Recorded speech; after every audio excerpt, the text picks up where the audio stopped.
Bir daha salam aleykum və rəhmətullah və barakatuhu. Bir məsələyə də toxunmaq istəyirəm. Bir çoxları deyir ki, mən gəlmək istəyirəm Belçikaya. Burada da bir gözəl mənzərə var. Çəkə bilsəm. Gəlmək istəyirəm Belçikaya. Deyirəm ki, şərtləri başa salaram, necə gəlmək olar, yollarına başa salaram, necə gəlmək olar. Deyir, yox, mən elə istəmirəm. Mən istəyirəm ki, hansısa şirkət mənə dəvət vizası açsın və məni gətizdirsin ora.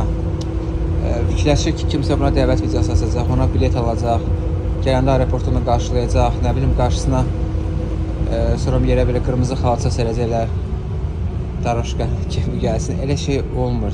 Yəni, sən özündən başqa bu həyatda heç kimə sıxmasın lazım deyilsən. Yəni, sən burada ümumiyyətlə heç kimə lazım deyilsən. Sən o halda lazım ola bilərsən ki, güzel lazımsan, valideynlər üçün, ailən üçün falan, yaxınların üçün sən lazım deyilsən.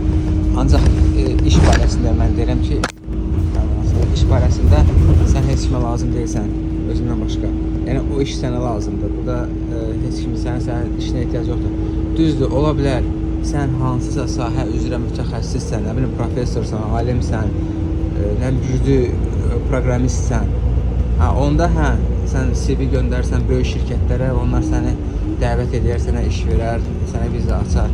Ancaq bu milyonda bir hallardır, yəni mində bir hallardır. Adi sən əgər ustasansa, nə bilim, santexnik, sonra elektrik falan belə ustasansa, düşünmə ki, sənə kimsə viza göndərəcək, sənə kimsə bura dəvət edəcək, mümkün olan bir şey deyil o.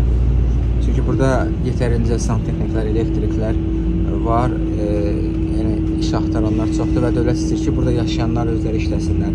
Kənardan adam gəlməsin. Dövlətin marağı yoxdur ki, kənardan bura işləmə gəlinlər olsun. Yəni, burada deyir ki, olan insanları işdən təmin edeyim, bu özü böyük bir işdir.